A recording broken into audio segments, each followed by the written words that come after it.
Okay, we're going to look at rational functions, more specifically finding the asymptotes of the rational function. So we're going to do some graphing later on, but not right at the moment. We're going to actually just take some time to find the asymptotes. I gave the general rules over here for the asymptotes. The rules are kind of a pain to remember sometimes, but the actual process of using them is not too bad at all. So we'll go through the different pieces and then we'll look at some problems here. First off, an asymptote. This is going to indicate where the graph is undefined or an end behavior of a graph. So, for example, if I had something like a vertical asymptote, my graph will approach that vertical asymptote and go out along it. So it's not going to cross it because my graph is undefined there. If I have, say, horizontal or an oblique asymptote, like this, well then my graph, and here I'll do a vertical one in here, my graph might do something like this, where I'm going out that vertical one, and here's that end behavior. It's going to come out along this asymptote. Same with the other piece up here. It's going to go out along that asymptote. It's going to give in that end behavior detail. An oblique one is a slant asymptote. So oblique is another word for a slant. So that means your asymptote has some sort of slope to it. Maybe something like this.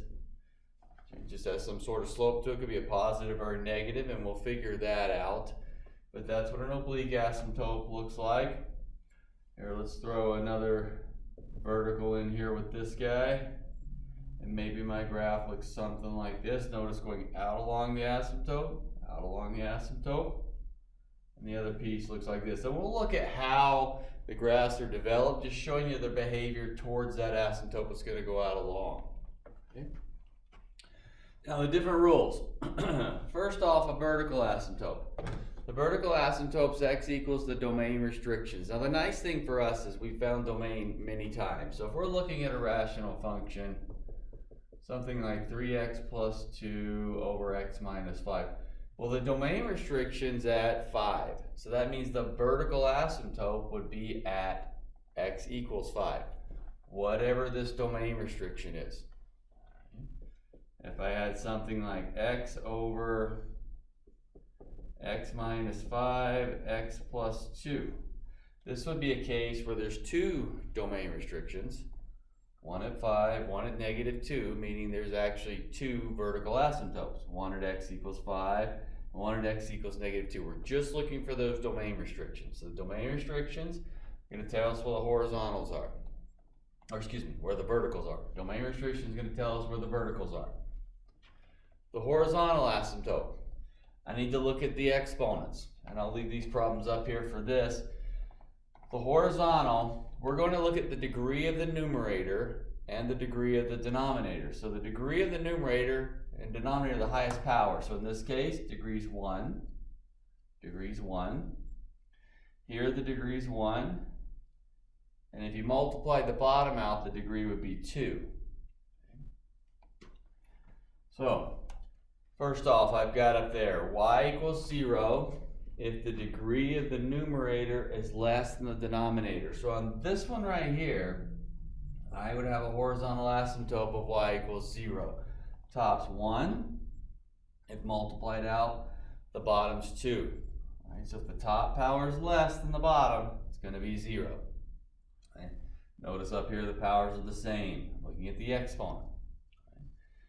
There is no horizontal asymptote if the degree of the numerator is greater than the degree of the denominator. So in other words, if that was a square over a 1, there is no horizontal asymptote. Okay. If this was a cube, there would be no horizontal asymptote because that's a 3 and this power is 2. So if the top power is larger, there's not one. If the degrees are equal, we're going to have the leading coefficient of numerator and denominator. So here, my degrees are equal, both 1. So I would say that my horizontal asymptote is 3 over 1 or 3. Leading coefficient, 3 and 1. If there had been a 2 down here, then I would say that my horizontal is 3/2. Whatever those leading coefficients are. Now we're looking at the exponent. So if this was a square and a square, it would still be 3/2. Power is the same. Here, if this was a square, the bottom would be a square if it was multiplied out. So the horizontal asymptote would be 1 because leading coefficient's 1, and leading coefficient on the bottom would also be 1. So we would have just a 1 there. And we'll go through several other problems here. Oblique occurs when the degree of the numerator is exactly 1 degree greater than the denominator. So an oblique example looks something like this, where I have a square over a 1. That would give me an oblique. If this was 3x cubed plus 2 over 2x minus 5, that would not give me an oblique. It's got to be 1 greater. Okay? So even if I take out that coefficient, still no oblique because that's 2 greater. This would have to be just 1 greater.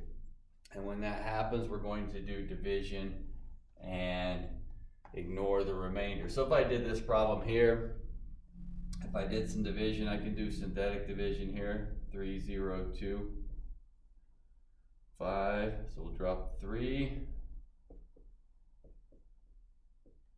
We said we're going to ignore the remainder. So here is my oblique asymptote, 3x plus 15. There's the oblique.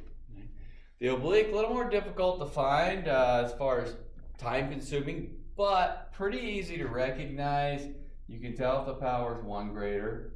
Division, it's a little more work than just looking at it, but it's still something we've done before. It's not brand new to us. All right, let's get a few problems up here and find some actual vertical, horizontal, and oblique asymptotes for what we're working with. Okay, we'll start with these 3 problems. And again, we'll worry about the graphing and stuff later. We're just going to look at these and use our rules to find the various asymptotes. So we're looking for a horizontal, a vertical, and or an oblique asymptote. All right, so we want to try to find our 3 if they're there. So on each one, I'm just going to list VA, HA, OA, because I'm looking for the vertical, the horizontal, and the oblique. And we'll go back through our rules. Vertical, horizontal, oblique. And I'm just going to go again, VA, HA, OA. So vertical, domain restrictions. When I look at the first one here, I'm looking at the denominator for the domain restrictions. I see an x squared minus 1. As always, if I can factor something, I want it factored. So I'm going to have this factored down to x plus 1, x minus 1. And when that happens, I can see those domain restrictions. That would be at -1 and 1. So that means my vertical asymptotes are at x equals -1 and x equals 1. Those are my 2 vertical asymptotes. On the second one, we're just going to look for verticals first. We'll come back and do horizontals. On the second one, it's already factored out. So I can see my verticals would be at x equals -4 and x equals 2. Those will be the vertical asymptotes. And on the third one, there are no vertical asymptotes. There's nowhere where x squared plus 1 is going to make that function undefined. I can't factor it. And I know sometimes they'll think, well, you know, you could factor that under the imaginary system, but there's no imaginaries on that xy plane, so we're not worried about those guys. Okay? So I don't have domain restrictions in number 3. Let's go back to horizontal. Horizontal, we're looking for powers. We're investigating whether the degree of the numerator, the highest power of the numerator, is less than, greater than, or equal to the denominator. So in the first problem, back on number 1, if we look at these powers, 2 and 2, those exponents are the same. So if those exponents are the same, that would refer to the third rule. If they're equal, I'm going to use my leading coefficients. And my leading coefficient in this case, 3 over 1. So y equals 3. The second one, top power is a 1, and the bottom exponent's a 2. So we got to think if this was multiplied out, we'd have an x squared function. Top is less than the bottom. If top is less than the bottom, it's y equals 0. Number 3, numerator is again less than the denominator. I don't have an x, so the power is 0. Power is 2, 0 is less than 2, so y equals 0, still that horizontal asymptote. Oblique. In each case here, there are no obliques.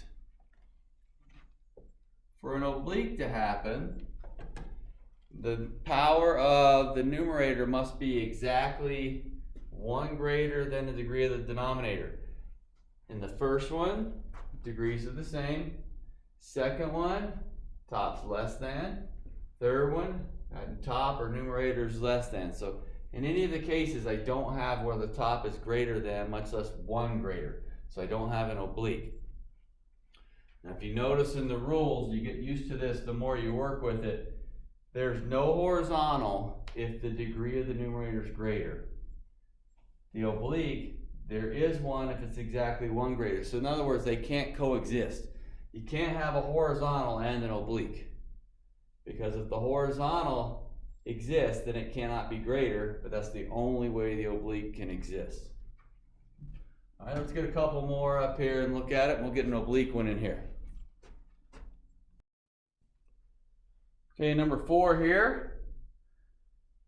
I'm looking for, again, vertical, horizontal, oblique, and then we'll do the same for number 5. I'm just going to go ahead and list out vertical, horizontal, oblique, here on number 4. Vertical is the domain restriction, x equals 2/5. So remember domain restrictions, we're trying to find where the denominator, what makes a 0 down there. In this case it'd be 2/5. I think it is a lot easier to see when you have a simpler binomial down here. Remember, if you need to, you can always go out, set 5x minus 2 equal to 0, and then solve for that. That'll give us that 2/5. Horizontal. I'm looking at it and deciding, is the numerator exponent less than, greater than, or equal to the denominator? In this case, they're equal. That's the part I've got to realize.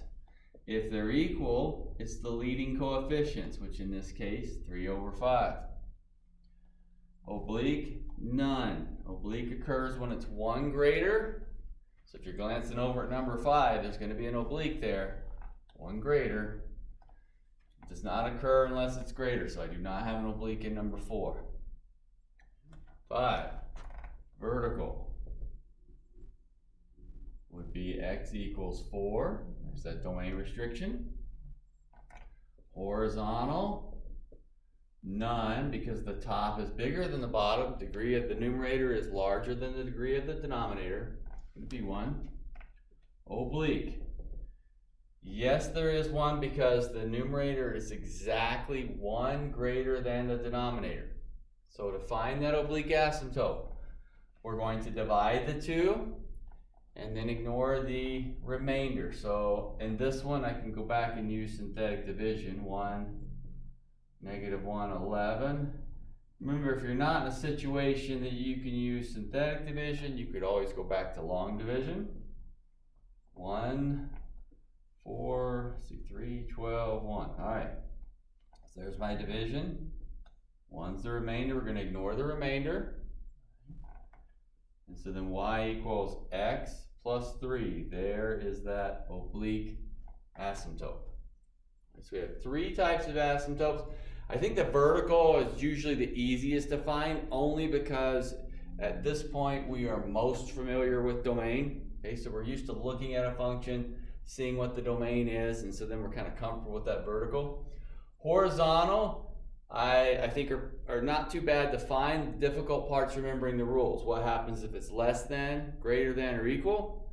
Less than, it's 0. Greater than, there's not one. Equal, your exponent's equal. Leading coefficients. And then the oblique, Again, the work is finding it, recognition that there is one or not. You're looking at the powers again. If the top's 1 greater, there is one. If it's not 1 greater, there's not one. And so if there is, I'll use that division to find.